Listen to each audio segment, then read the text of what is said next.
صحیح دی.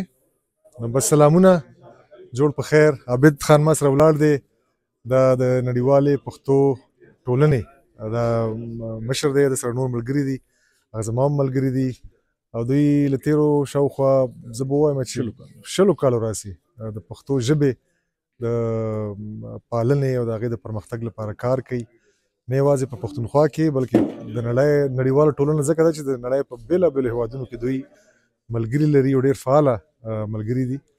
نو زما د دې ویډیوي پیغام هدف دا دی چې تاسو ته څوک چې دا ویډیو ګوري، زما دا خبرې اوري یا ګوري، زما به خواست وي له تاسو مې هیله وي چې د دې ټولنې سره که تاسو هم ملګري شئ او دا زموږ د ټولو یو کار دی، شریک ارمان هم دی چې پښتو ژبه زموږ د نړۍ د نورو قومونو له ژبو سره سیاله شي، مخته لاړه شي. نو په دغه برخه کې به ستاسو مرسته اړینه وي او موږ ورته سترګې په لار یو. ډېره مننه. مهرباني.